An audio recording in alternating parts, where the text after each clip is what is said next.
maka tidaklah wajib alal majnuni atas orang gila wasobi dan seorang anak kecil, maksudnya anak kecil yang belum tamis, ghairil mumayyiz, yang belum sampai kepada tamyiz, wal mughma alaihi, dan orang yang mughma itu orang yang tidak sadar atau orang yang pingsan. Dikatakan orang pingsan itu tidak wajib atasnya dikenai kewajiban untuk sholat.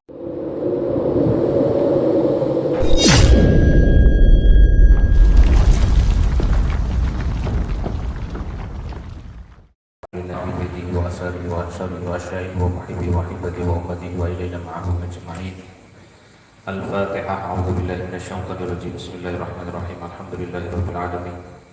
Ar-Rahmanir-Rahim. Maliki yaumiddin. Iyyaka na'budu wa iyyaka nasta'in. Ihdinas siratal mustaqim. Shiratal ladzina an'amta 'alaihim ghairil maghdubi 'alaihim waladdallin. Amin. Tsumma ila hadrati jami'il malaikatil muqarrabin. Tsumma ila hadrati jami'il anbiya'i wal mursalin wa ali kullin wa ashabi kullin. Tsumma ila hadrati jami'il awliya'i wal ulama'i wal syuhada'i was salihin. Wa barakatuhu wa karamatu sultanul awliya sya'at al-qadir jalali wa sya'ib al-fatasik wa sya'at al-rifa'i wa sya'at al-badawi wa sya'ab wa hasan al-syadili. Al-Fatihah. A'udzu billahi minasyaitonir rajim. Bismillahirrahmanirrahim. Alhamdulillahirabbil alamin. Ar-Rahmanir-Rahim. Maliki yaumiddin. Iyyaka na'budu wa iyyaka nasta'in. Ihdinas siratal mustaqim. Siratal ladzina an'amta 'alaihim ghairil maghdubi 'alaihim waladdallin. Amin. Wa ila hadrati wa ila arwahil jannati wa ummahatina wa jaddatina wa jaddadina wa masyayikhina wa mu'allimina wa dhawil huquqi 'alaina. Al-Fatihah. A'udzu billahi minasyaitonir rajim. Bismillahirrahmanirrahim. Alhamdulillahirabbil alamin. Ar-Rahmanir-Rahim. Maliki yaumiddin. Iyyaka na'budu wa iyyaka nasta'in. Ihdinas siratal mustaqim. Siratal ladzina an'amta 'alaihim ghairil maghdubi 'alaihim waladdallin. Amin. Wa khususan man hadar fi hadzal majlis, semua yang hadir dan seluruh anggota keluarga, seluruh anggota rumah tangganya. Al-Fatihah. A'udzu billahi minasyaitonir rajim. Bismillahirrahmanirrahim. Alhamdulillahirabbil alamin. Ar-Rahmanir-Rahim. Maliki yaumiddin. Iyyaka na'budu wa iyyaka nasta'in. Ihdinas siratal mustaqim. Siratal ladzina an'amta 'alaihim ghairil maghdubi 'alaihim waladdallin. Amin. Allahumma shalli 'ala sayyidina Muhammadin salatan taj'aluna biha min ahlil ilmi zahiran wa batinan wa tahsyuruna bi'ibadika as-salihin fi dunyana wa ukhrana wa ala alihi wa sahbihi wa sallim fi dunyana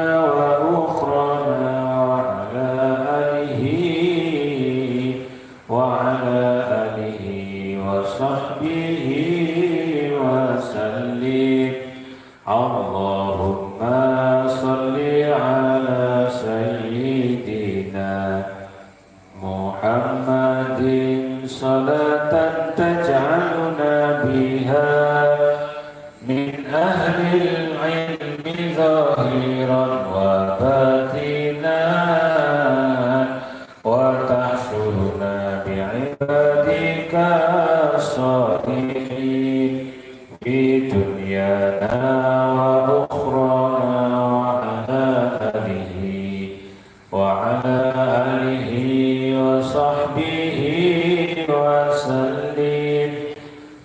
dunyana wa ukhrana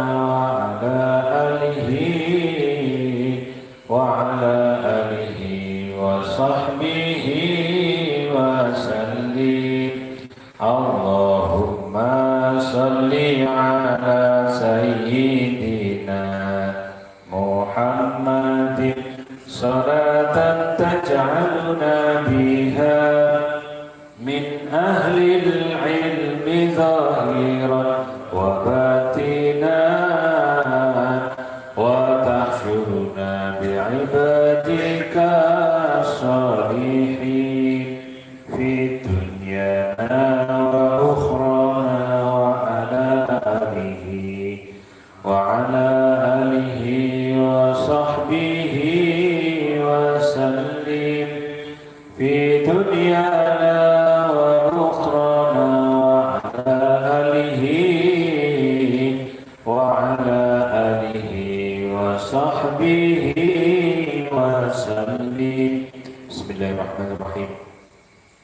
Innal hamdalillahi jami'a wassalatu wassalamu ala sayyidina Muhammadin ashrafil khalqi jam'a wa ala alihi wa ashabihi alladhina nalu as-sa'adata al-haqiqiyata fid dunya wal ukhra. Allahumma salli ala sayyidina Muhammad abdika wa nabiyyika wa rasulika nabiyil ummi wa ala alihi wa sahbihi wa barik wa sallim taslima bi qadri 'azamati dzatika fi kulli waqtin wa hin. Rabbi ishrah li sadri wa yassir li amri wahlul 'uqdatam min lisani yafqahu qawli. Amin. Amma ba'd. Ayyuhal hadirun wal hadirat, para bapak, para ibu, para jamaah, para rencang-rencang ngaos sareng ingkang minulya. Wonten kesempatan menika monggo kita nerusaken ngaos fikih kita. Terus 2 kali pertemuan itu ngaos hikam, 2 kali pertemuan ngaos fikih. Kalau sering mengulang-ulang bahwa ilmu yang wajib dipelajari itu ada 3. Yang pertama ilmu tauhid, yang kedua adalah ilmu fikih, yang ketiga adalah ilmu tasawuf atau disebut dengan ilmu akhlak, cara berhubungan dengan Allah dan cara berhubungan dengan sesama manusia. Maka siapa yang belajar 3 ilmu itu, maka dia tercatat sebagai orang yang serius dalam thalabul ilmi, tercatat sebagai orang yang tidak setengah-setengah dalam ngaji. Nah, ini makanya biar kita tercatat sebagai orang yang serius dalam ngaji kita, maka kita ngaji fikih 2 kali pertemuan. Pada kesempatan kali ini kita akan membaca, mengkaji tentang babu syuruti wujubis sholati, bab yang menjelaskan tentang syarat-syarat wajibnya sholat. Makna syuruti wujubis sholati, adapun makna dari syarat-syarat wajibnya sholat, ayhiya alladhi idza istama'at fi insanin wajabatis sholatu alaihi wa hiya sittatun. Makna dari syarat-syarat wajibnya sholat yakni adalah ya allati idza ijtama'at fi insanin, apabila terkumpul atau terpenuhi pada diri seseorang, maka wajibat as-sholatu, maka wajib baginya untuk melaksanakan sholat. Wajibat as-sholatu alaihi. Jadi dalam sholat itu ada syarat wajib, ada syarat sah. Syarat wajib, kita sedang membahas tentang syarat wajib adalah di mana syarat-syarat itu jika terpenuhi, di mana syarat-syarat yang akan disebutkan ini jika terpenuhi pada diri seseorang atau terkumpul pada diri seseorang, maka wajib baginya melakukan sholat. Al-awwal al-islamu, yang pertama adalah Islam.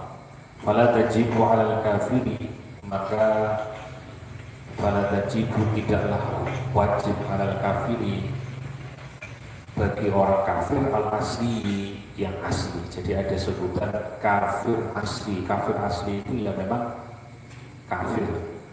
Kebalikannya ada yang disebut dengan kafir tapi dari kemurtatan. Jadi kalau kafir asli memang asli kafir. Kalau kafir yang murtad itu beda. Jadi asalnya Islam, kemudian naudzubillah keluar dari Islam, maka disebut kafir yang tidak asli. Tak kafir baru asli. Kalau kafir asli memang aslinya kafir. Alal kafiri, kepada orang-orang yang kafir, al asli, yang asli. Bagi orang kafir asli tentu tidak wajib baginya. Tetapi nanti balasan di akhirat, ya, balasannya nanti di akhirat itu dia kena azab atas kekafirannya, dia kena azab karena juga meninggalkan sholat. Jadi meskipun di dunia itu tidak kena kewajiban sholat, nanti di akhirat dia akan mempertanggungjawabkan amaliyah dari sholat itu. Karena Allah dalam Asmaul Husna itu ada, kalau jenengan baca Asmaul Husna ada 99 nama itu. Allah itu Al-Muttaqim, Al-Muttaqimu. maknanya adalah Allah yang maha memberi balasan. Jadi jangan lupa kita punya Allah yang Al-Muttaqi disebut dalam Asmaul Husna Al-Muttaqi jalla jalaluhu, Allah yang maha memberi balasan. Jadi Allah tidak hanya Ar-Rahman, Allah tidak hanya Ar-Rahim, tapi juga Allah sekaligus Al-Muttaqi, Allah yang maha memberi balasan. Jadi balasannya di dunia itu tidak dikenai kewajiban sholat wal kafir, tapi nanti di akhirat ada pertanggungjawaban atas kekafirannya, ada pertanggungjawaban atas perkara sholatnya, itu nanti di akhirat. Maka bagi orang kafir ada ketentuannya lagi, wala qadha alaihi idza aslama, wala qadha, ada ketika masuk Islam tidak ada kewajiban qadha alaihi atasnya idza aslama, apabila dia berislam atau apabila dia masuk, ketika dia masuk Islam.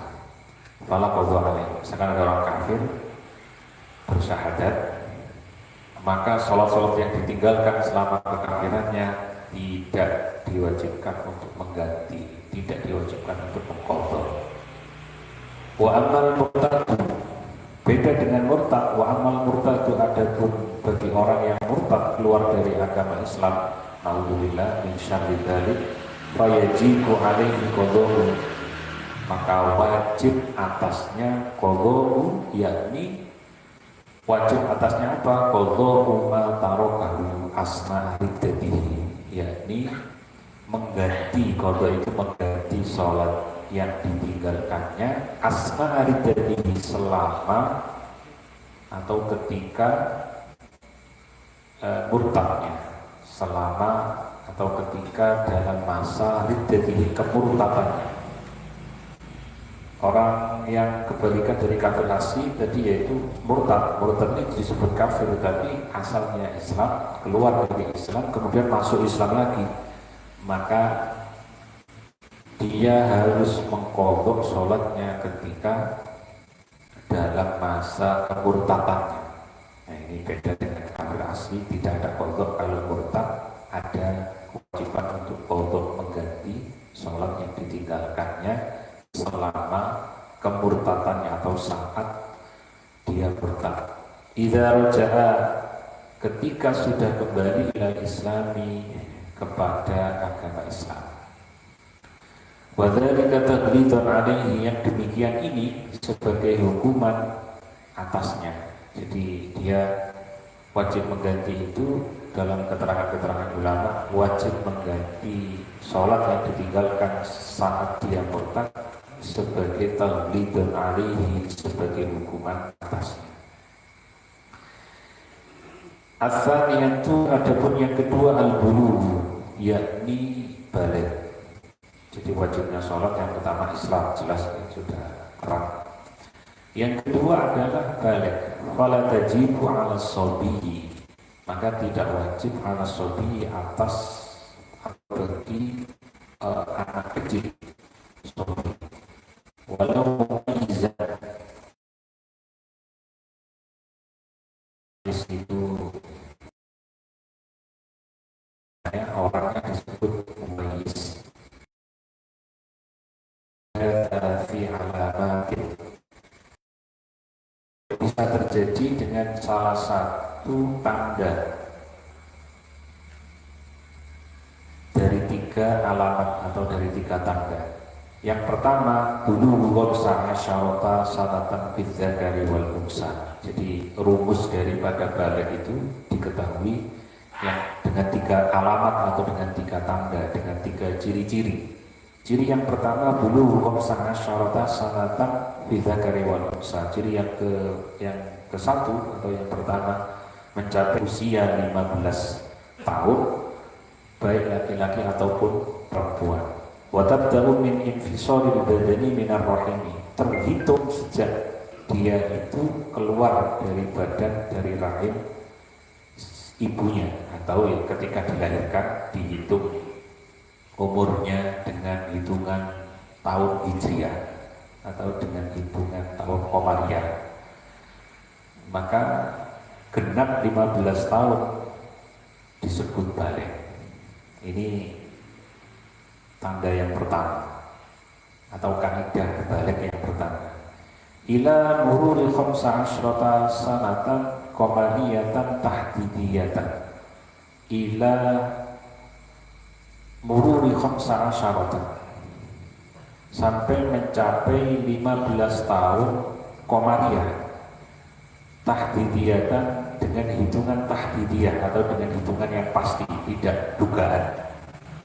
Jadi dalam fikih itu memang tidak boleh ada dugaan-dugaan. Begitu nanti dibahas tentang qadha sholat, orang mengqadha sholat itu tidak boleh, menurut pendapat yang kuat tidak boleh. Aku sholat yang tak tinggal ini pirang sholat atau pirang berapa sholatan yang saya tinggal, terus dikira-kira dihitung. Aku pas kerja di Kalimantan umpamanya nih, pas kerja di Kalimantan biyen wis gak tau sembahyang, krono wis curangane orang macam-macam wis gak tau sembahyang. Kerjane 2 bulan gak sembahyang blas. Maka itu dihitung berarti 2 bulan 60 hari, atau kalau 2 bulan 60 hari, atau ada 1 bulan yang umurnya 31, ya berarti tinggal nambah, katakanlah 30 hari 1 bulan 60 hari kali 5 waktu, nah, berarti 60 kali 5, itu kan tinggal ngitung ya. Baru melakukan qadha sholat. Kalau tidak dihitung dulu, itu tidak menaati aturan qadha sholat. Jadi orang mengqadha sholat itu gak ujug-ujug moro modok itu pokoknya sing diqadha. Jadi harus ada hitungan jelas, kemudian hitungan itu diyakini, tidak ada syak ragu-raguan, wis cakep itu sing tak tinggal lagi sekitar sami diyakini. Maka yang tidak diyakini dihilangkan, itulah yang qadha. Ada pendapat-pendapat yang syad itu nyeleneh ya, yang tidak boleh kita ikuti. Ada seorang ustazah, kalau nggak salah, ada ustazah ditanya oleh jamaahnya, "Ustazah, saya ini kan sudah tobat, terus dulu banyak sholat yang saya tinggalkan, apakah sudah mencukupi saya tidak melakukan qadha?" Katanya ustazah itu, "Sudah mencukupi karena dirimu sudah tobat." Tidak boleh, tidak ada keterangan 4 mazhab mengatakan sholat yang ditinggal, 4 mazhab mengatakan harus diqadha. Terus ada lagi pendapat yang syad, yang nyeleneh lagi, ya sholat-sholat yang kita tinggalkan itu bisa kita tambah dengan sholat sunnah. Tidak ada keterangan seperti itu. Ya wajib tidak bisa diganti dengan sunnah, dengan amalia sunnah. Berarti sholat wajib ditinggal, kemudian harus sahur yang sholat sunnah tidak bisa, ya harus diganti atau diqadha. Caranya mengqadha itu tadi diperkirakan, kemudian diyakini, baru melaksanakan qadha.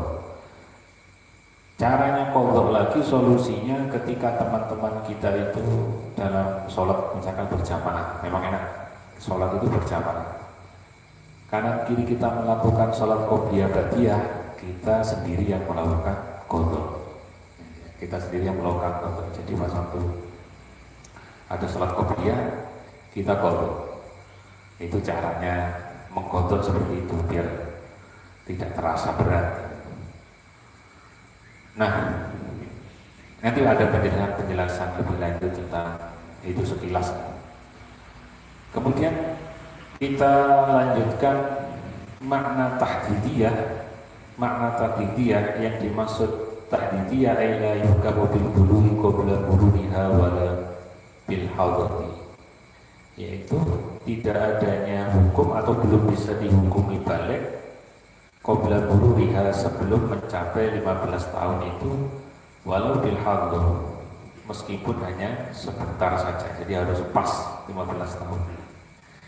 Yang kedua, kaidahnya balik itu ditandai dengan al-ihtilamu fil zakari, yaitu ihtilam atau keluar mimpi keluar sperma atau mani fil zakari pada orang laki-laki wal unsa, baik perempuan.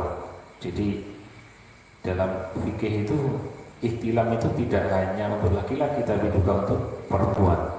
Litisni sinina qawnaniyatan taqribiyatan fil zakari wal unsa, yakni yang telah berusia 9 tahun qamariyah takribiyah fil zakari, baik yang dialami oleh laki-laki wal unsa dan perempuan.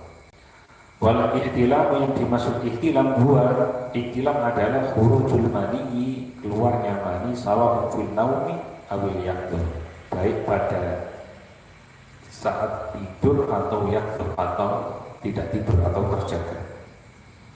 Yang ketiga, yang terakhir, al khaidu fil unsa litisni sinina qamariyatan, yaitu keluarnya darah haid bagi wanita umur 9 tahun qamariyah takribiyah kama taqaddama fi babil haid. Nanti ada bab tentang bab haid. Ini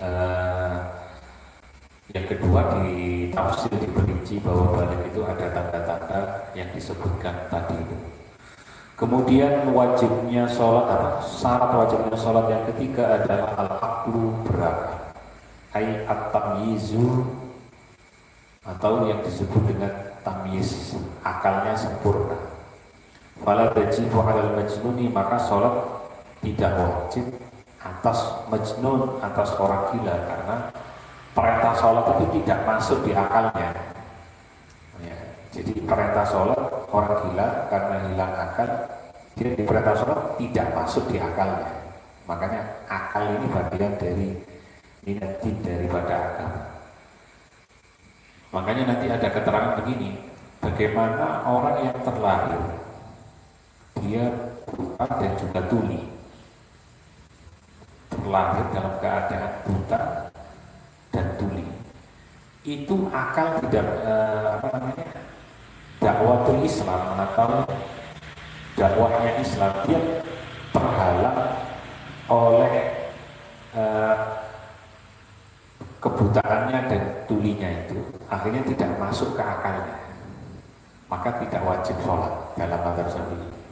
Kecuali kalau salah satu hanya buta saja, dia bisa mendengar, itu kena kewajiban sholat. Tapi kalau dua-duanya buta, tuli, maka tidak wajib sholat, karena akal tidak masuk.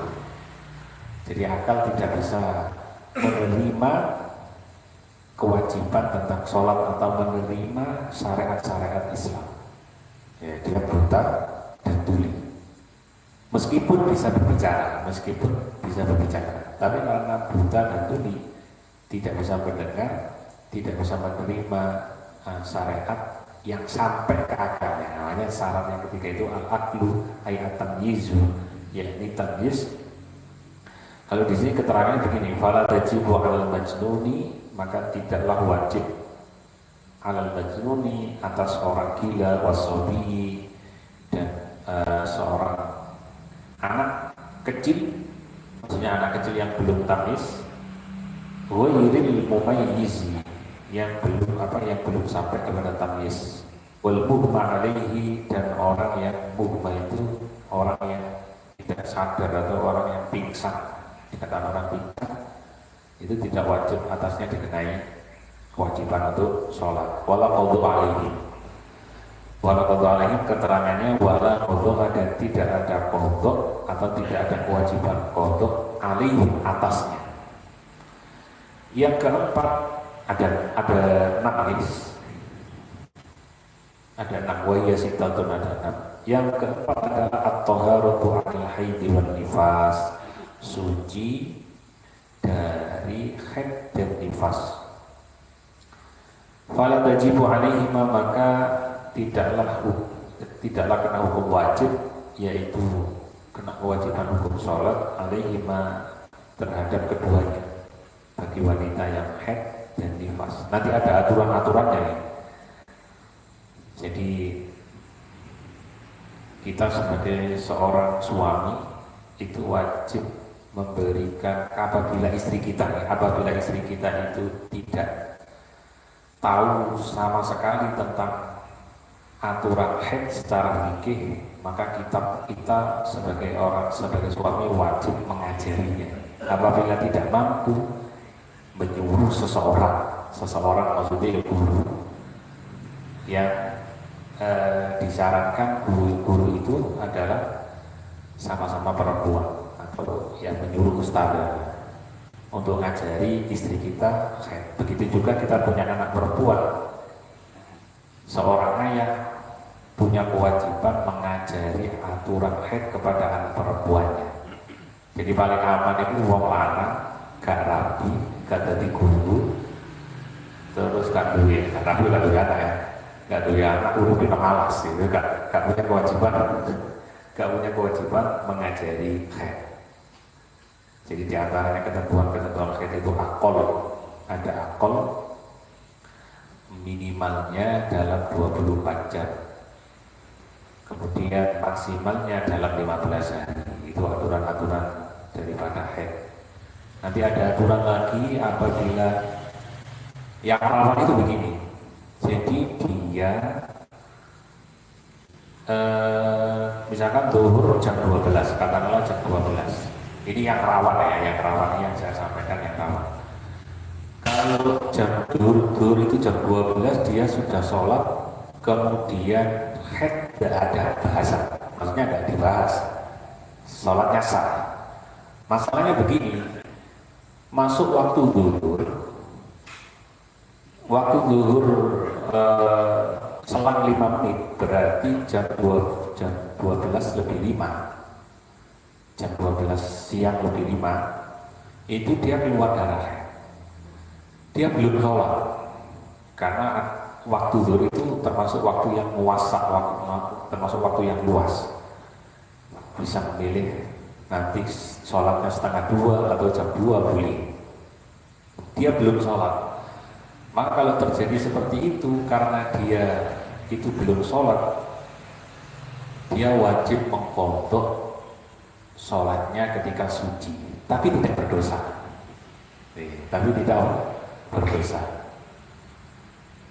Kalau contoh yang berdosa begini, biasanya dialami oleh orang perempuan yang haid itu dengan keyakinan yang kuat dia suci dalam malam hari.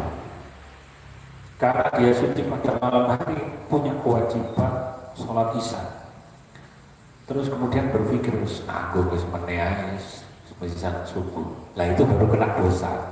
Meskipun wajib qadha masih kena dosa. Nah, adem itu kalau sakit ada solusinya secara fikih, tayamum. Jadi ada solusinya. Waduh, orang menggigil loh, ada orang gede, peger, adem ya, semisal subuh, tidak bisa. Harus dia kena dosa karena tidak segera melaksanakan sholat. Kalau tidak kena dosa lagi itu begini, itu kalau kasus yang kedua ini kena dosa karena istilahnya waktunya masih ada, dia mencukupi untuk melaksanakan sholat dan telah suci. Misalkan waktunya itu bisa dipakai untuk mandi, kemudian bisa dipakai untuk menutup aurat, sholat itu masih mencukupi, terus tidak melaksanakan sholat, maka kena dosa dan wajib qadha. Yang tidak kena dosa tapi wajib qadha diantaranya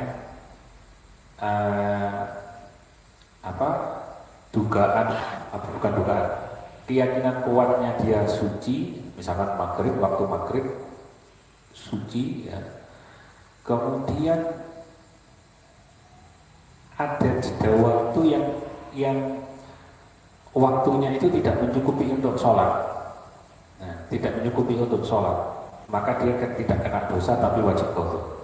Jadi mencukupi sholat bagi orang haid itu pokoknya takbiratul ihram atau lebih banyak dari takbiratul ihram. Pokoknya takbiratul ihram itu cukup, dia kena kewajiban sholat. Nah itu nanti dalilnya saya baca ya. Di sini ada juga keterangannya. At-taharatu anil haidi. Yang keempat, syarat wajibnya salat adalah suci dari haid wa nifas dan nifas. Wala tajibu alaihi ma'adaan wala qada'an. Baik, maka tidak wajib salat bagi wanita yang haid dan nifas. Wala tajibu alaihi wala tajibu alaihi ma'adaan wala qada'an. Baik salat ada maupun qada'. Kama qala sahibus safwat Zubair, seperti yang disampaikan atau ungkapan yang disahihkan oleh pengarang kitab Sawatu Zubat, fardun ala mukallafin qad ashama wa mahidin wa nifasin salimah. Fardun ala mukallafin, salat wajib bagi orang yang mukallaf qad ashama, ketika dia masuk Islam, ketika dia Islam, wa mahidin wa nifasin salimah, maka selamat wa mahidin, dan dari orang haid, wa nifasin, dan orang nifas, salimah yang telah suci atau telah selamat. Salimah di sini maknanya selamat atau suci. Yang kelima, bulughud da'wati. Bulughud da'wati adalah mendengar dakwah Islam. Fa idza lam tablughu ad-da'watu fala yajibu alaihi al-qadhu. Maka ketika dakwah Islam itu tidak sampai pada seseorang, fala yajibu alaihi al-qadhu, maka tidak wajib mengqadha. Jadi ketika dakwah Islam tidak sampai pada seorang, maka baginya tidak wajib mengqadha ketika ketika sudah mendengar dakwah Islam. Menurut Imam Romli. Tapi kalau menurut Imam Ibni Qasim itu wajib mengqadha. Ada perbedaan. Khilafan di Ibni Qasim, khilaf berbeda dengan Ibni Qasim. Jadi kalau menurut Imam Romli, orang yang terisolasi, misalkan hidup di hutan belantara dan akses itu tidak ada, maka dia tidak punya kewajiban untuk sholat dan tidak punya kewajiban untuk mengqadha sholat ketika dakwah Islamiyah telah sampai kepadanya. Jadi gambarannya itu ada penduduk di tengah hutan, akses keluar tidak ada, akses teknologi juga tidak ada, terus tidak ada orang yang berdakwah ke daerah itu, dia secara fikih tidak punya kewajiban untuk melaksanakan sholat. Yang keenam, ini keterangan yang saya sampaikan tadi. Yang keenam ternyata jadi syarat wajib juga. Salamatul hawas, selamatnya indra. Wala tajibu ala man khuliqa a'ma as-shamma walau natiqun. Maka tidak wajib bagi orang, tidak wajib sholat bagi orang yang khuliqa a'ma as-shamma, yang terlahir dalam keadaan buta sekaligus tuli, walau natiqun, meskipun bisa berbicara. Saya ulangi lagi ya. Kewajiban sholat, syarat wajib sholat yang keenam adalah salamatul hawas, maknanya selamatnya indra. Fala tajibu, maka tidak wajib alamat atas seseorang khuliqa a'ma yang terlahir dalam keadaan buta as-shamma sekaligus tuli, walau natiqun, meskipun bisa berbicara, walau qadha alaihi idza ruddat ilaihi hawasuhu, maka ia tidak wajib mengqadhanya. Kemudian ini sebenarnya kitab Takriratus Sadidah ya, ada kayak catatan yang penting. Masailu, permasalahan. Yang pertama, yajibu 'alal aba'i wal ummahati amru auladihim al-mumayyizina bis-sholati idza balaghu sab'a sinin. Permasalahan wajibnya orang tua memerintahkan sholat kepada anak dan wajibnya qadha sholat. Ini catatan. Yajibu 'alal aba'. Yang pertama, bagi seorang ayah atau bagi orang tua, al-aba, seorang ayah dan ibu atau ibu, yajibu wajib, yakni amru auladihim, memerintahkan anak-anaknya Yang mumayyizin, yang sudah tamyiz. Tamyiz itu ukurannya adalah bisa membedakan baik dan buruk, bisa diantaranya ditandai dengan bisa makan sendiri, ya bisa istilahnya sudah akalnya ini sudah on, ya akalnya sudah hidup, ya akalnya sudah hidup. Biasanya ditandai ketika umur 7 tahun, karena akalnya hidup. Dikandani itu ngerti.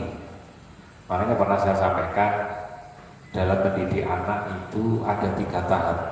Tahap yang pertama umur 0 sampai 7 tahun, sampai mendekati 7 tahun. Jadikan anak itu sebagai raja, jadikan anak sebagai kaisar. Mau dikandani gak bisa. Orang anak umur 0 sampai 7 tahun itu dilarang memukul, dilarang dimarahin, diseneni, gak akan bisa mudah karena akalnya belum sempurna. Maka jadikan dia sebagai kaisar, sebagai raja. Terus dituruti ya, tapi ya dengan batas-batas tertentu ya. Dituruti, apa maunya dituruti. Umur 7 sampai umur 12 tahun. Kalau dalam riwayat umur 7 sampai 12 tahun, jadikan anak itu sebagai tawanan atau tahanan. Kudu ditegesi. Salah harus ditegesi. Ya, jadikan anak sebagai tahanan atau tawanan. Umur 12 ke atas sudah dewasa mendekati balik, namanya murahiq.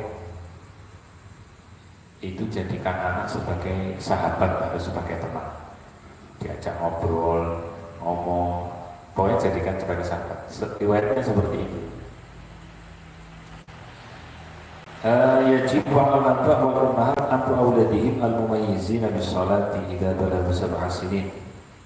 Yajib itu berarti ya wajib bagi orang tua, ayah atau ibu wajib memerintahkan anak-anaknya yang sudah tamyiz untuk melaksanakan sholat ketika mereka berusia 7 tahun. Wa yajibu dhurbuhum 'alaiha, dan wajib memukul alaiha, atasnya, ketika meninggalkan sholat. Asyara sinina ilal bulugh. Asyara sinina ilal bulugh, wajib memukul jika meninggalkan sholat ketika umurnya 10 tahun. Kalau di bawah 10 tahun ya cuma diperintah gitu. Terus kemudian ketika ini aturan secara fikih ya, diperintah.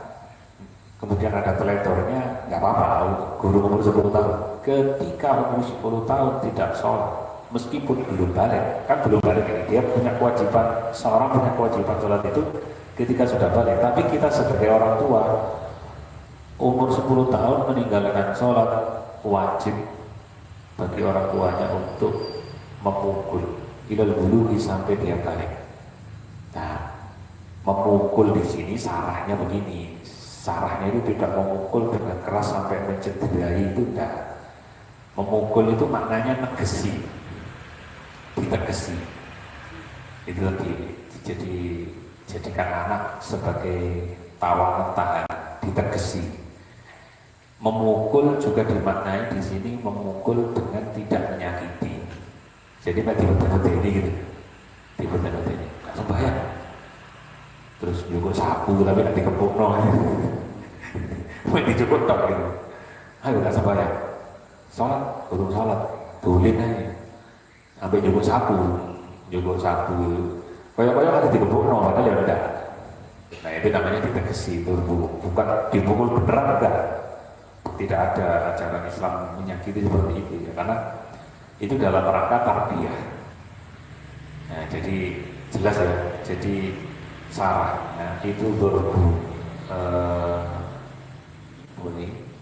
dzurbuhum 'alaiha, memukul atasnya, itu memukul bagi seorang anak aulad tadi itu yang mumayyiz, yang umur 10 tahun ya. Umur 10 tahun itu maknanya negesi, dan diartikan juga maknanya memukul tapi tidak menyakiti. Nah, jadi ditegesi, dikerengi. Di dalam huruf ditegesi, dikerengi, tidak dipukul berat ya. Kemudian ya karena dia tidak punya kewajiban sholat, seorang orang tuanya yang punya kewajiban sholat. Nah ini yang nomor 2 ini, saya kira ini kalau yang nomor 1 sudah maklum permasalahan. Nah yang nomor 2 itu masalah tu zawalil mani'i. Jadi dalam hukum dalam Islam itu ada taklifi, ada wad'i.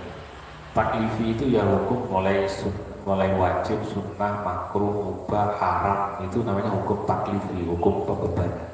Ada yang disebut dengan hukum wad'i, yaitu diantaranya hukum wad'i itu syarat dan manek. Manek itu penghalang. Suratuha, permasalahan yang kedua adalah masalah tu zawalil manek, permasalahan hilangnya manek. Ayat khula waktu sholat, maneknya orang sholat ya tentu hilang akalnya. Kemudian maneknya orang sholat dicontohkan di sini ya haid atau junub atau wirihma atau dan lain sebagainya. Itu namanya manek. Manek itu ketika adanya manek maka tidak kena hukum. Ketika hilangnya manek maka langsung otomatis kena hukum. Nah, mananya begini. Masalah itu zawalul manek, permasalahan hilangnya manek. Manek itu maknanya bahasa Arab, maknanya adalah penghalang. Suratuha contohnya ayat khula waktu sholati, yaitu saat masuk waktu sholat. Wasyaksu mimman la tajibu alaihi sholat, ada seorang yang tidak terbebani kewajiban sholat. Liwujudi mani'in, karena ada sesuatu yang menghalangi atau bisa dimaknai mencegah sholat. Apa itu contohnya? Haidin, berupa haid seperti haid, atau jununin atau gila, atau wirihima atau yang lainnya. Thumma yazulu hadzal mani'i, summa yazulu, ini catatannya, summa yazulu hadzal mani'i. Namun kemudian sesuatu yang mencegah tersebut yazulu, hilang. Maka hukumnya diperinci. Hukumnya diperinci. Al-hukmu idza zalal mani'u wa qad baqiya min khurujil waqti qadru takbiratil ihrami fa aktsar. Apabila hukumnya yang pertama diperinci, apabila manek tersebut atau yang mencegah tersebut, misalkan orang haid tersebut hilang dan waktu yang tersisa masih cukup untuk melakukan takbiratul ihram, fa aktsar atau lebih, wajib qadhu tilka shalah, maka wajib mengqadha sholatnya. Jadi saya contohkan tadi itu zuhur jam 12. Ya contohnya tadi itu kan datanya haid, ini zawalul mana itu berarti hilangnya haid suci. Zuhur jam 12, asar jam 3. Jam 3 kurang 4 detik dia suci, meyakini bahwa tidak ada flek darah, meyakini dia suci, kurang 4 detik. 4 detik ini cukup untuk takbiratul ihram, maka dia wajib mengqadha sholat zuhur sekaligus. Kalau sholat asar dia mandi, sholat asarnya sudah nggak ada bahasa ya, sah. Tapi catatannya itu qadhanya sholat zuhur ini wajib karena hilangnya manek masih mencukupi untuk melakukan sholat. Jadi dia suci itu jatuh pas sholat masih ada waktunya. Ukurannya adalah takbiratul ihram. 3 takbiratul ihram cukup 4 detik. Maka orang seperti ini suci dari haid, asar kurang 4 detik cukup untuk takbiratul ihram, wajib untuk sholat zuhur. Jelas nih dalilnya ini. Al-hukmu idza zalal mani'u wa qad baqiya min khurujil waqti qadru takbiratil ihrami fa aktsaru wajib qadru tilka shalah, wajib mengqadha salatnya, salat sebelumnya. Ya jelas nih. Jelas ini untuk pelajaran untuk kita kalau kita punya istri. Karena ini menarik, ada keterangan itu. Ada pertanyaan. Apakah kita nanti itu ketika di surga bisa berjodoh lagi dengan istri kita yang sekarang? Nah, kita punya istri kan. Terus ini saya pernah ditanya itu, apakah kita ini nanti ketemu dengan istri kita di surga dan bisa berjodoh kembali? Itu keterangannya begini, bisa berjodoh kembali ketika nanti di akhirat tempat kita sama. Misalkan menuju swarga dengan masuk surga, sama-sama masuk surga, karena dia istri solihah itu keterangannya lebih baik dari 72 bidadari. Kalau tua ya apa ya balik nomornya di swarga itu balik nomornya, balik kinyis meneh. Jadi balik ini kinyis meneh. Makanya Nabi itu pernah guyon barang gitu. Ada Nabi itu guyon. Ada seorang tua,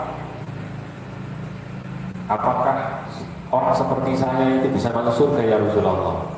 Wah ya nggak bisa, mau sampai tua. Waduh, maksudnya begini, di surga itu nggak ada orang tua itu muda kembali. Jadi istri solihah itu lebih baik dari 72 bidadari. Maka kalau lebih baik kan milih istrinya sendiri. Nek podo ini, nah nek gak podo, bojone sing lanang mlebu swarga sing wedok fasik mlebu neraka ya gak betul. Kayak istrinya Nabi Lut, ya kayak anaknya Nabi Nuh itu, atau istrinya Fir'aun mlebu neraka, istrinya masuk surga ya gak betul. Itu keterangannya. Nah kembali ke materi. Wa yajibu qadha ma qabla idza kana tujma'u ma'aha. Wajib mengqadha salat sebelumnya jika bisa dijamak. Walaha suratani. Ini ada dua bentuk. Diperinci lagi. Jadi setelah diperinci, ketika manehnya hilang, suci, dia masih mencukupi itu takbiratul ihram, wajib mengqadha salat yang ditinggalkannya itu. Jadi tadi itu duhur jam 12, dia suci pada saat injury time. Injury time, cara bal-balan itu injury time. Injury time kan waktu tambahan itu. Waktu kan bal-balan itu 90 menit. Waktu tambahannya petang menit. Suci ini pas injury time. KIT melku waktu asar. Tapi masih cukup untuk melakukan takbiratul ihram sholat duhur, maka sholat duhurnya wajib qadha. Ya niatnya qadha, wajib qadha. Jadi ini tadi dalilnya. Idza zala al-mani wa qad baqiya min khurujil waqti qadru takbiratul ihram fa aktsaru wajib qadha tilka shalah. Kemudian ada ketentuannya lagi. Wa yajibu qadha ma qabla idza kana tujma'u ma'ha. Wajib mengqadha salat sebelumnya jika bisa dijamak. Wala suratani. Dan ini ada dua bentuk. Maksudnya jamak ini perinciannya begini. Ayyazula, yang pertama, ayyazula al-mani waqta sholatil asri. Maneknya hilang. Berarti maneknya hilang itu dia suci. Kalau orang kaya itu dia suci. Kalau orang junub itu dia waras. Kalau orang pingsan itu dia sadar, maka maneknya hilang. Waktu sholat asri atau di waktu asar, fayajibu alaihi ada'uha wa qada'uhu. Maka caranya adalah melaksanakan sholat asar sekaligus mengqadha sholat zuhur. Kenapa alasannya? Karena zuhur dan asar bisa dijamak, gitu bisa pakai, bisa dijamak. Jadi waktu yang bisa dijamak kan zuhur sama asar, maghrib sama isya, subuh dan isya. Maka kalau dia itu maneknya hilang di waktu asar, otomatis dia kena kewajiban melaksanakan ya tentu sholat asar, karena waktu sholat asar masuk, sekaligus mengqadha sholat zuhurnya. Dalilnya ayyazula al-mani'u waqta sholatil asri fayajibu alaihi ada'uha wa qadha zuhur. Jadi karena idza kana tujma'u ma'aha. Pokoknya ada di 4 waktu ini, zuhur, asar, kemudian maghrib, isya, sucinya itu dalam rangka ikhtiyar ya. Sebenarnya dalam rangka ikhtiyar itu harus juga mengqadha sholat zuhurnya ketika dia suci pada waktu asar, karena waktu zuhur dan asar itu bisa dijamak. Dan kemudian yang kedua, ayyazula al-mani'u waqta sholatil isya, mana hilang di waktu isya, wa yajibu alaihi ada'uha wa qada'ul maghrib, maka wajib melaksanakan sholat isya sekaligus mengqadha sholat maghrib. Ini ketentuannya. Jadi 4 waktu sholat yang bisa dijamak itu apabila dia suci di waktu isya, maka wajib melaksanakan sholat isya sekaligus mengqadha sholat maghrib. Memang yang rawan sucinya malam hari. Malam hari nanti subuh, mati subuh aja. Karena manehnya hilang di waktu isya, dia punya kewajiban waktu isya. Kalau ditinggal tidak sholat isya berdosa. Yang tidak berdosa itu waktunya mepet, waktunya idul-fitr, hanya takbiratul ihram, cukup takbiratul ihram, maka dia tidak berdosa. Tapi wajib qadha, itu maksudnya ya, saya dipahami. Ini pelajaran untuk kita sampaikan kepada istri kita bagi yang belum belum paham tentang suci dan masuknya haid ya. Itu seperti itu. Yang ketiga, masalah tuturu ilmani'i, yang ketiga adalah permasalahan datangnya manik. Suratuha ayat kural waktu, yaitu saat masuk waktu. Wasyaksu mimman tajibu alaihi sholat, seseorang yang termasuk golongan orang yang kena kewajiban sholat. Summa tara alaihi mani'un, namun kemudian ada sesuatu yang mencegah daripada sholat, yang wujub sholati pada dirinya. Haidun au jununun au ghairuhuma, yaitu diantaranya adalah seperti halnya haid, seperti halnya gila dan yang lainnya. Maka diperinci lagi. Kalau tadi itu hilangnya manik, sekarang datangnya manik. Berarti kalau tadi itu sucinya haid dari haid, sekarang datangnya haid, diperinci lagi. Ini konsentrasi. Al-hukmu tanduru, hukumnya diperinci. Yang pertama, idza tara hadzal mani'u wa qad madha min dukhulil waqti qadru sholatil fardhi faqat. Jika manik ini terjadi ketika waktu yang sudah terlewat sejak masuk itu cukup untuk melaksanakan fardunya sholat saja, maka wajib mengqadha. Idza tara hadzal mani'u wa qad madha min dukhulil waqti qadru sholatil fardhi faqat. Jadi saya ulang, jika dia itu misalkan datangnya haid, ya terjadinya haid, datangnya darah haid, ini terjadi ketika waqad madha min dukhulil waqti, ketika waktu yang sudah terlewat sejak masuk itu cukup untuk melaksanakan fardhunya sholat, maka wajib mengqadha. Ya tadi itu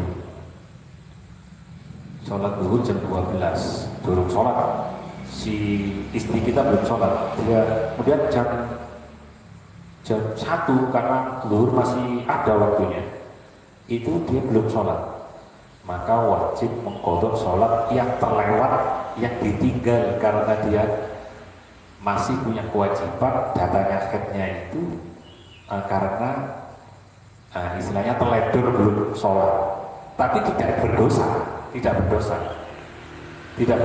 karena masih ada cukup waktu. Jadi masih ada cukup waktu. Baru berdosa itu dikatakan berdosa kalau mendekati waktu yang disebut dengan waktu takhrim. Nah itu tadi waktu takhrim. Jadi teledor tidak sholat, kemudian datangnya haid mendekati waktu takhrim. Zuhur jam 12, asar jam 3, jam 3 kurang 4 detik. Karena dia itu belum sholat zuhur, maka dia kena wajib qadha dan kena dosa karena waktunya sudah masuk waktu takhrim.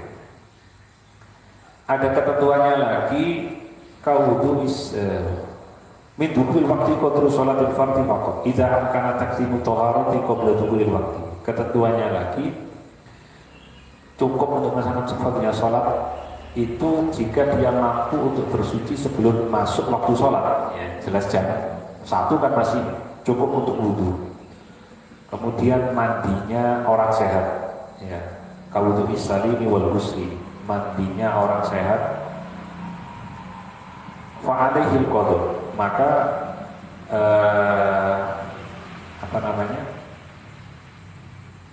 wajib baginya untuk mengqadha yang terlewat tadi, waktu yang terlewat tadi. Wa amma idza lam yaqdi qadrul fardhi fala qadha alaihi. Apabila ketentuannya apabila belum bisa melewati masa yang cukup atau waktu yang cukup untuk melaksanakan fardu-fardunya sholat, maka tidak wajib qadha.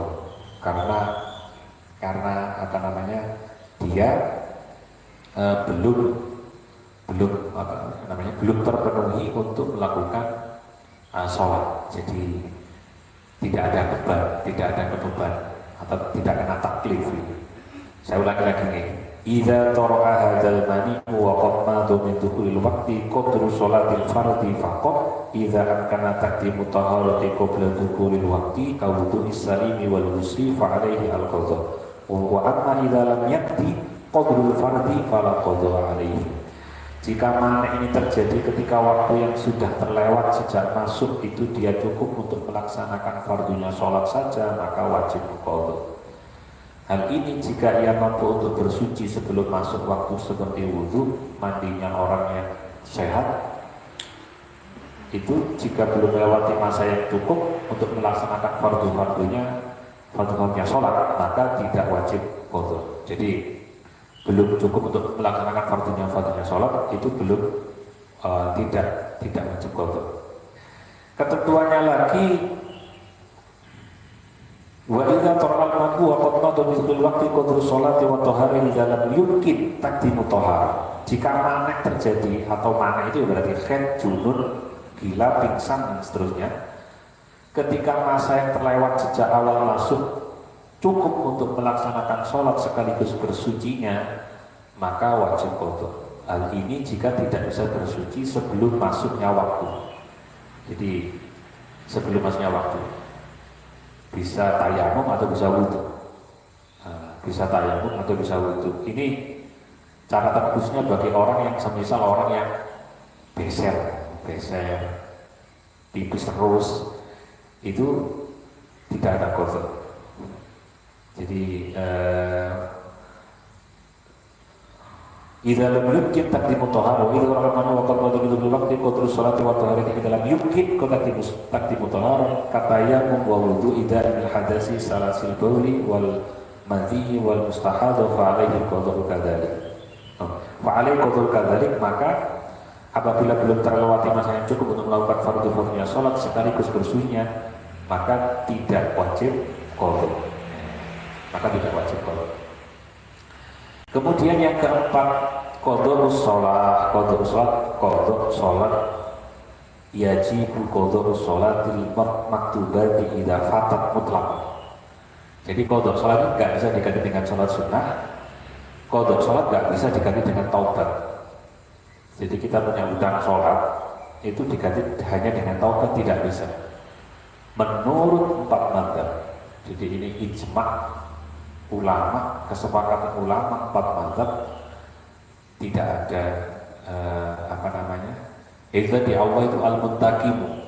Di dalam al-husna Allah itu al-muntaqimu, maha pemberi balasan.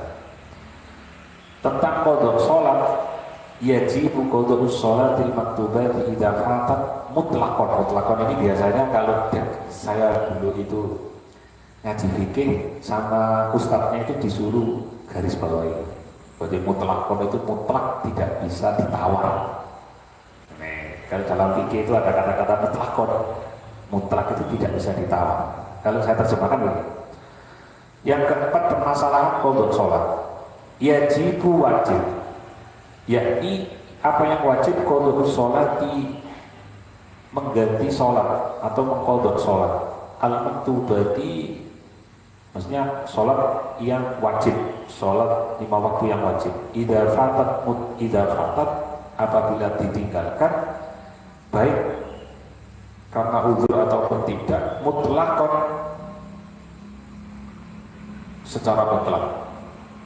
Jadi secara mutlak ini tidak bisa ditawar. Mutlak kan dalam fikih itu ada kata mutlakon, tidak bisa ditawar. Biasanya ya ijma 4 mazhab, maksudnya ulama-ulama itu nggak ada yang mentolerir, nggak ada pendapat sing ngolehno gitu, itu mutlakon ya.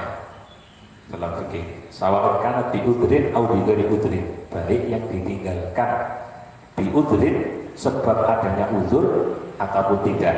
Kalau ini pelajaran ini uzur sholat wonten 4 ya, an-naumu ketiduran, wa nisyanu ketiduran ini pun ada perinciannya, wa nisyanu lali, wal jam'u itu menjamak sholat, baina sholataini, wal ikrahu yakni maknanya terpaksa atau dipaksa dalam keadaan terpaksa. Uzur saja itu jadi ini, uzur saja, alasan uzur saja itu wajib qadha, apalagi tidak uzur. Perinciannya begini, as-shalawatul fatihatu bighairi udrin yajibu qadha'uha al-fawri. Perinciannya, sholat yang ditinggalkan tanpa uzur wajib segera diqadha. Ketentuannya wala yajuzul istighalu bin nawafil wa ghairiha hatta tuqdha. Tidak boleh melakukan ibadah-ibadah sunnah yang lain sebelum mengqadha. Ini kalau sholat yang ditinggalkan tanpa uzur wajib mengqadha. Kadang-kadang kan memang ini keadaan yang mendesak, seperti kena macet di airport, diperkirakan di orang masjid. Kadang-kadang perjalanan begitu, nggak bisa diprediksi. Kita lagi safar, di orang masjid. Terus safar kita itu, lumo kita itu, kepergian kita itu belum mencukupi untuk kita mengadakan jamak dan qasar sholat. Misalkan ke Malang itu kan belum ada 80 kilo ke Malang. Timbangnya macet, mulai mlebu Purwosari sampai Argosari macet, Manegrek. Ternyata hilanglah waktu zuhur. Maka kita ya sholat lihurmatil wakti, usolli sunatan lihurmatil wakti zuhri.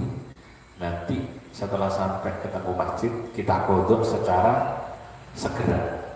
Kalau belum diqadha, dalilnya secara fikih tidak boleh melakukan ibadah-ibadah sunnah yang lain kecuali sudah mengqadha.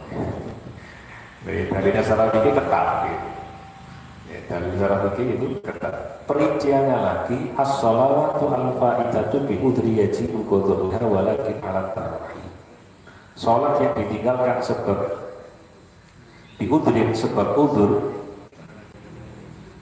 wajib diqadha, tapi walakin ala tarahi, tapi boleh diakhirkan, atau maksudnya boleh tidak harus segera dilaksanakan. Kalau yang pertama tadi harus segera dilaksanakan biudrin, yang kedua ini biudrin dengan udzur, itu boleh maksudnya boleh tidak dilakukan, tidak harus segera. Kalau yang kedua, kalau biudrin. Kemudian yudhanu at-tartibu fi qadha'il fawaiti bi udhrin.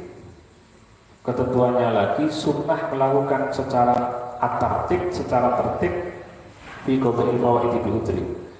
Saat mengqadha salat yang ditinggalkan sebab udzur. Wa yajibu at-tartib fi qadha'il fawaiti bi ghairi udhrin, dan wajib secara tertib dalam mengqadha salat yang ditinggalkan tanpa udzur. Jadi secara tertib itu urutan, secara urutan. Zuhur dhisik, zuhur yang ditinggalkan berarti zuhur. Tapi nek bigori udrin itu harus wajib tertib. Nek biudrin tidak tertib tidak apa-apa, sunnah tertib. Yudhanu at-tartibu fi qadha'il fawaiti bi udrin wa yajibu at-tartibu fi qadha'il fawaiti bi ghairi udrin.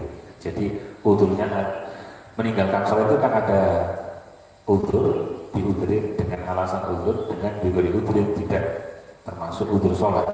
Maka kalau tidak termasuk dia itu biudrin dengan udzur sholat, maka sunnah tertib. Tapi biduri udrin maka wajib tertib. Wa yajibu taqdimul faidati biduri udrin ala faidati biudrin. Makanya wajib mengqadha sholat yang ditinggalkan tanpa udzur sebelum mengqadha sholat yang ditinggalkan sebab udzur. Keterangannya lagi. Jadi yang ditinggalkan biduri udrin tadi itu dilakukan terlebih dahulu, yang biudrin dilakukan belakangan. Itu hukumnya wajib mengqadha sholat yang ditinggalkan tanpa udzur sebelum mengqadha sholat yang ditinggalkan sebab udzur.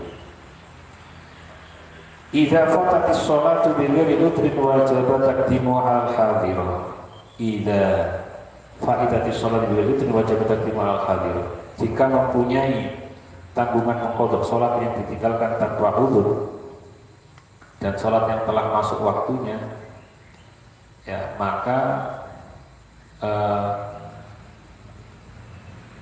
wajib untuk melakukan qadha terlebih dahulu, kecuali khawatir waktu sholat yang telah masuk tersebut habis. Karena sahibu sohbatu zubat wal fawru wa tartibu fima fata awla liman lam yahtashil fawata. Jadi jika mempunyai tanggungan mengqadha sholat yang ditinggalkan tanpa udzur dan sholat yang telah masuk waktunya, maka wajib untuk melakukan qadha terlebih dahulu, kecuali khawatir waktu sholat yang masuk itu habis. Maksudnya kan ya? Jadi orang tidak sholat maghrib, tidak sholat maghribnya itu atas nama bigori udrin, ya kak keturun, ya kalah, pokoknya atas nama bigori udrin, tidak termasuk udurnya sholat. Maka wajib mendahulukan wajibu taqdimuha alal hadirah. Maka wajib mendahulukan sholat qadha daripada sholat adanya. Ya, jadi tadi itu tidak sholat zuhur, masuk waktu asar. Sebelum masuk waktu asar.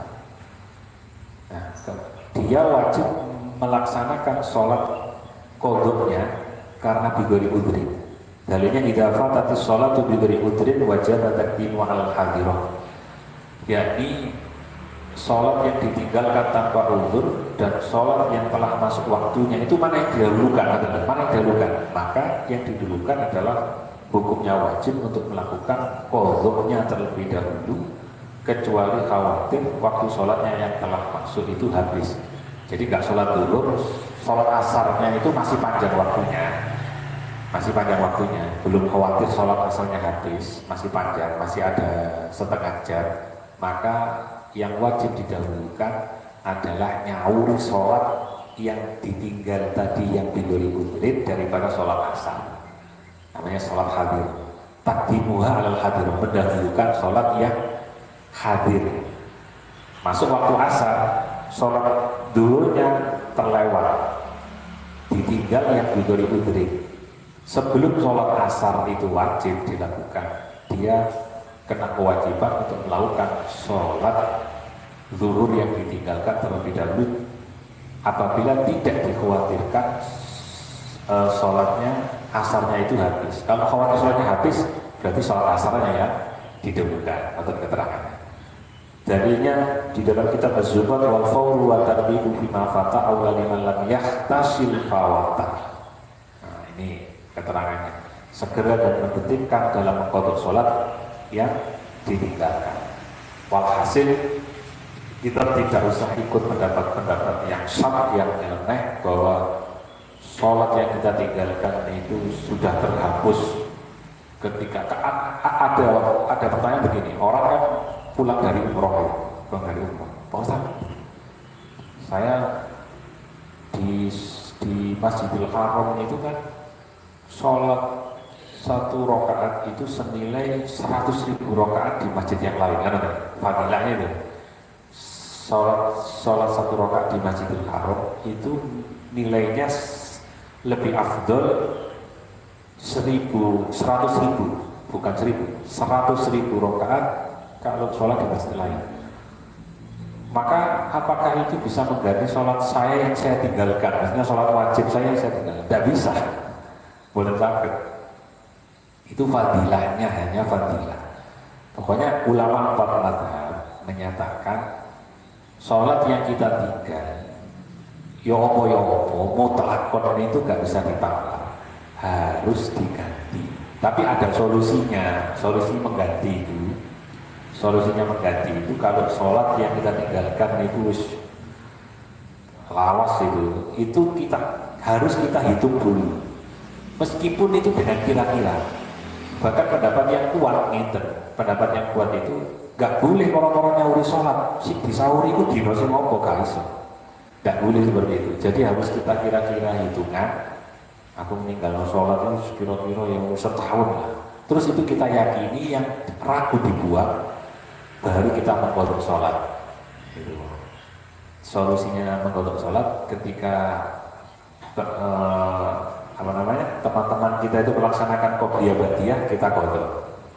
Kita kodok terus. Nah itu solusinya seperti itu. Jadi kodok sholat itu tidak bisa diganti dengan taubat, tidak bisa diganti dengan melakukan sholat sunnah. Itu intinya.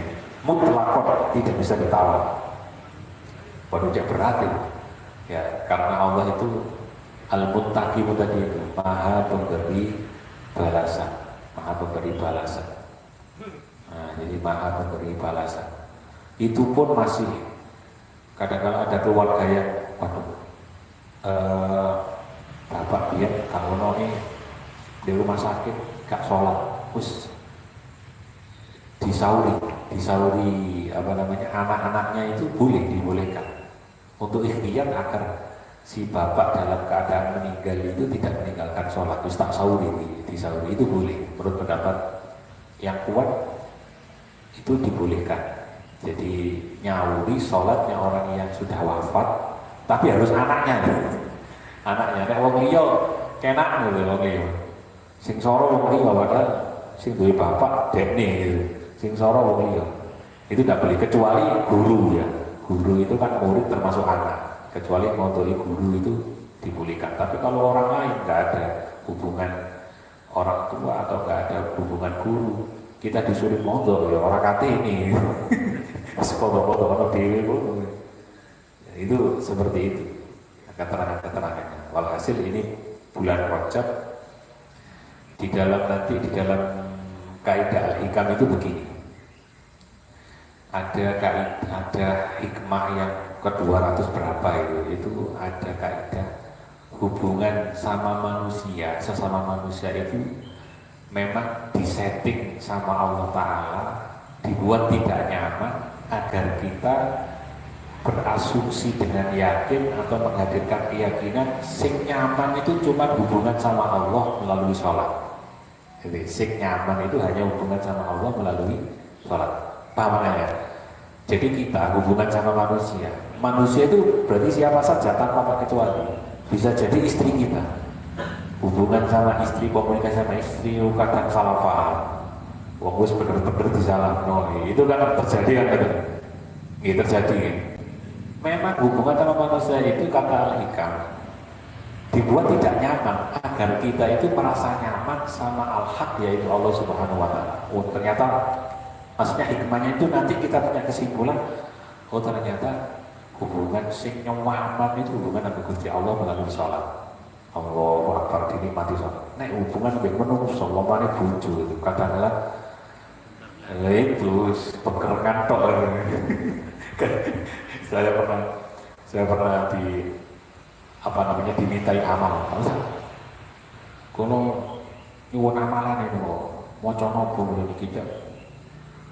Mboten diulang-ulang bojo kula mawon. Jarene ati kula padha ae. Kok njaluk amalan aku wong padha nasibe padha njaluk amalan.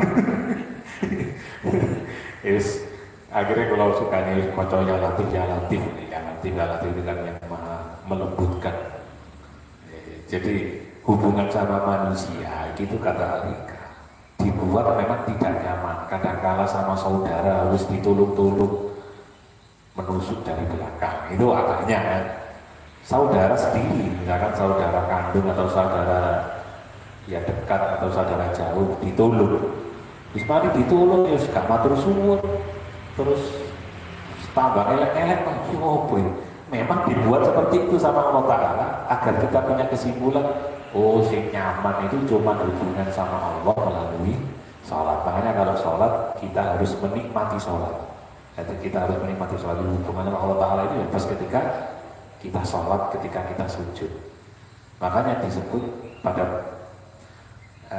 ngaji-ngaji yang terdahulu itu sholat itu afdhalul ibadatil badaniyah wa farduha afdhalul furud wa nafluha afdhalun nawafil. Sholat itu adalah seutama-utamanya ibadahnya badan, fardunya itu seutama-utamanya fardu-fardu, sunnahnya itu seutamanya sunnah-sunnah dalam ibadah yang lain. Jadi sunnah-sunnah fardu-fardu dalam ibadah selain sholat kalah kabeh karo fardhu sholat karo sunai sholat. Wallahu a'lam bishawab. Ada pertanyaan? Satu dua. Monggo. Nggih.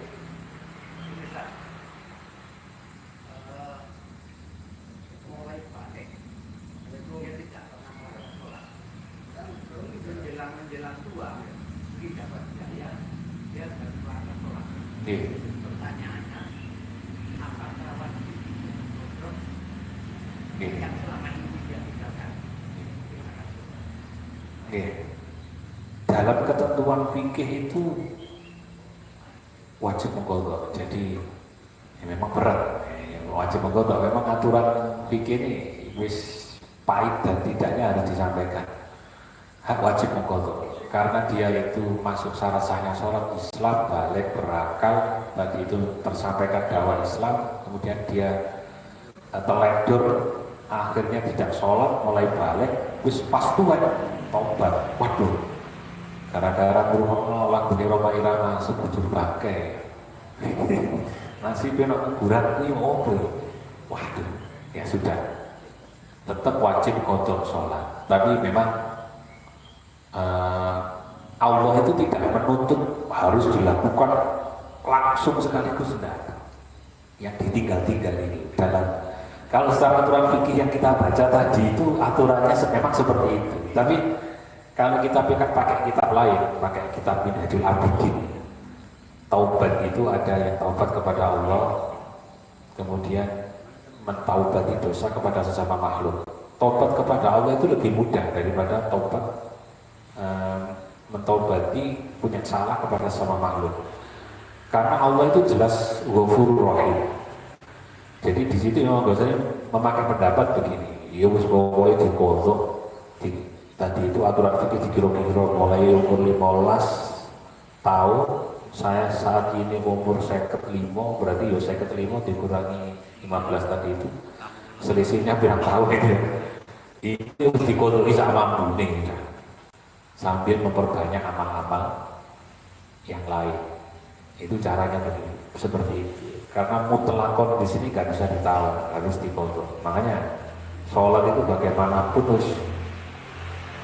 harus tetap dilaksanakan. Nggak iso, makanya secara pikir nggak iso ngadeg ya sampai lungguh, nggak iso lungguh ya sampai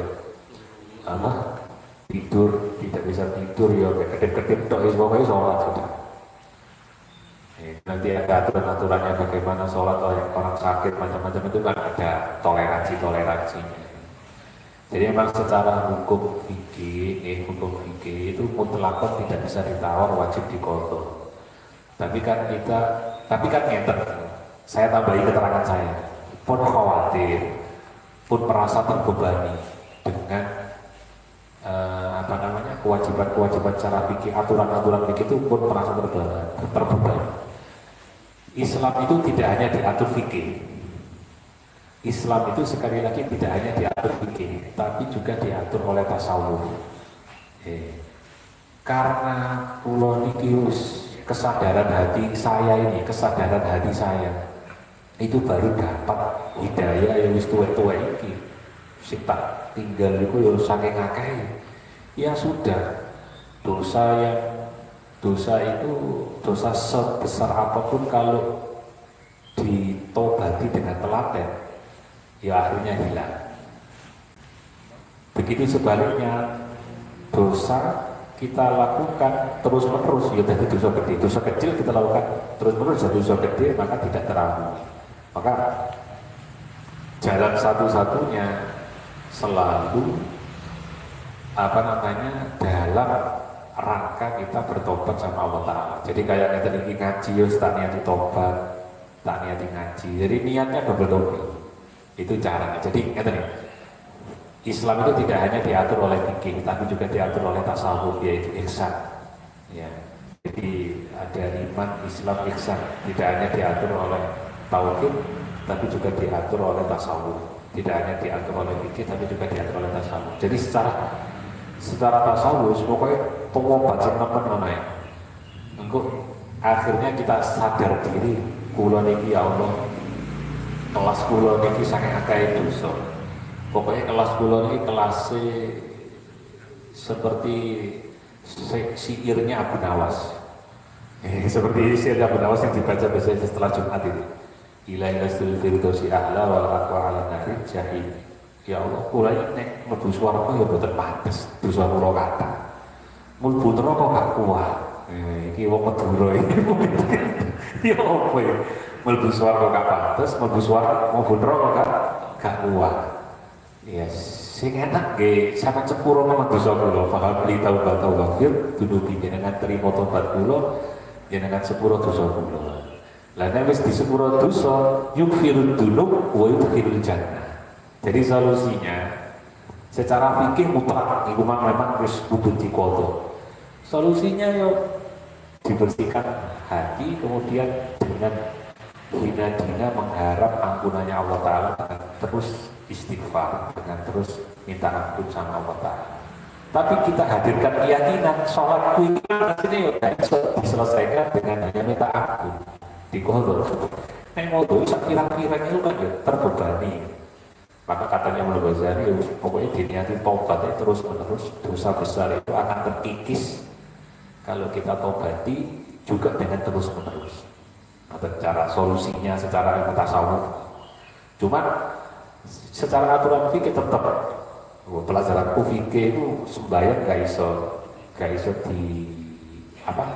diganti dengan taubat, diganti dengan amalan-amalan sunnah. Tapi Gusti Allah itu Maha berkehendak iso ae goro-goro amalku, misalkan aku rutin ngekei Jumat berkah Jumat berkah aku di sepuro kan ya iso ae. Gusti Allah itu Maha berkehendak.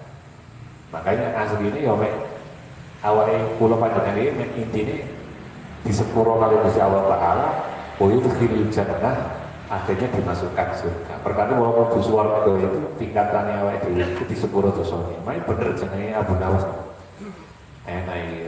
Melok padha Abu Nawas itu dosa akeh. Ya wis ila yasil firdausi a'la wal aqwa 'ala nari jahim. Fahad li taubata waqfir dunubi. Fa innaka ghafurud dzambil 'alim. Mlebu swarga gak pantes krana saking akeh dosa, mlebu neraka gak kuat.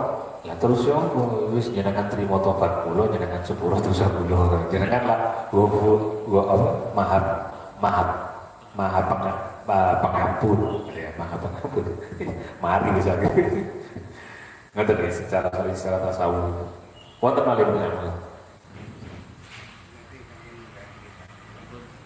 Sampun ya, kalau ada pertanyaan di WA mungkin nek kula longgar tak jawab.